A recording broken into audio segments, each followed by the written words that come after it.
Guy Neer, Israel Embassy spokesperson, has joined us on the telecast. And can you explain, thank you so much for joining us on the telecast, can you explain why Israel has rejected US-led ceasefire call over Lebanon?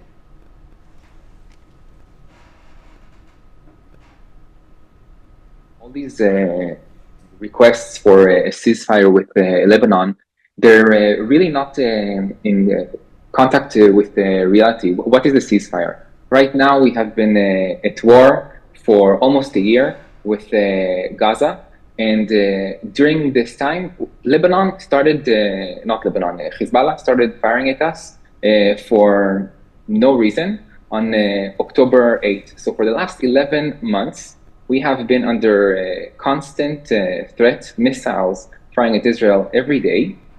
And Israel has reached out for diplomatic ways in order to get this resolved, and for Lebanon, for Hezbollah to stop firing rockets at Israel.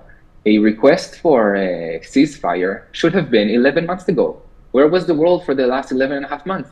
We should have asked for a ceasefire from Hezbollah 11 months ago. But now, when Israel has decided that enough is enough and we're not going to let Hezbollah continue to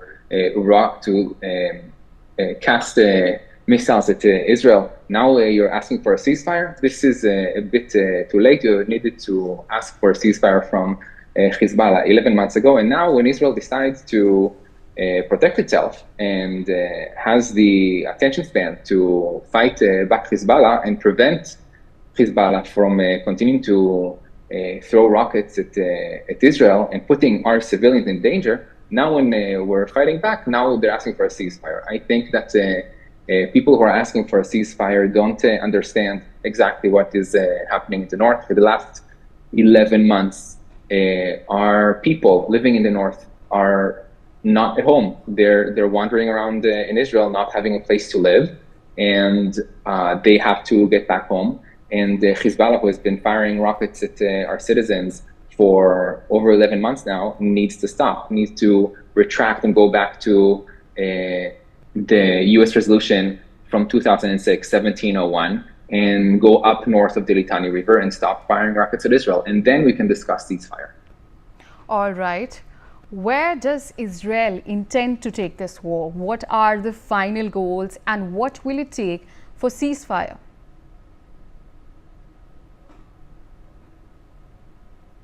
Okay, so right now, when we're talking about a war, we're talking about at least two fronts of war. So I'm going to break it down for everybody who's watching us.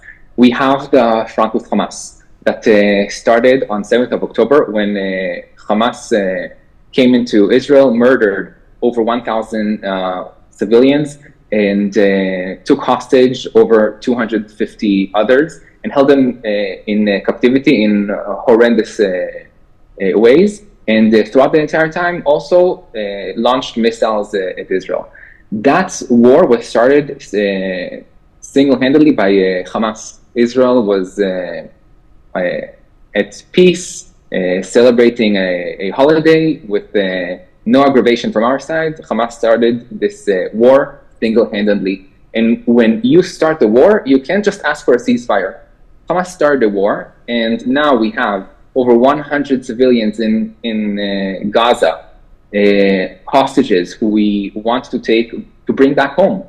And we will not discuss ceasefire until we will discuss, but we will not implement ceasefire until these hostages are back home. If you take 100 hostages, you can't ask for a ceasefire before you bring the hostages home. That's on the south front. When we're talking about the north front, that has started on October 8th, when Hezbollah has started to launch missiles at Israeli populations, the civilians at their homes, and they had to leave their homes for their last 11 and a half months. And that resolution is simple. In 2006, the UN had the resolution 1701, and the resolution says clearly that Hezbollah has to withdraw from the border of Israel and go up north after the Litani River. And once they do that, we can talk about the ceasefire and all this thing can be behind us. All right. How do you see India's role emerging in the ceasefire talks? Would you be ready for India to mediate in this?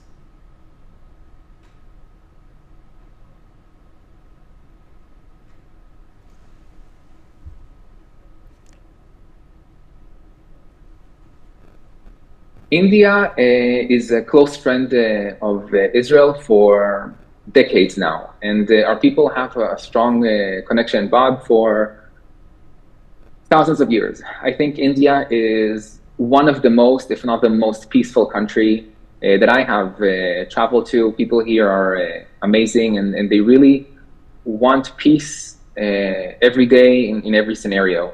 I think this is up to India to decide if they want to take a part in these talks.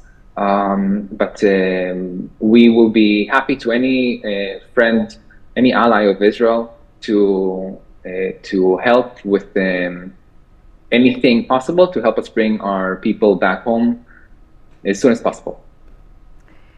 Is the idea of preparing for a ground invasion in Lebanon?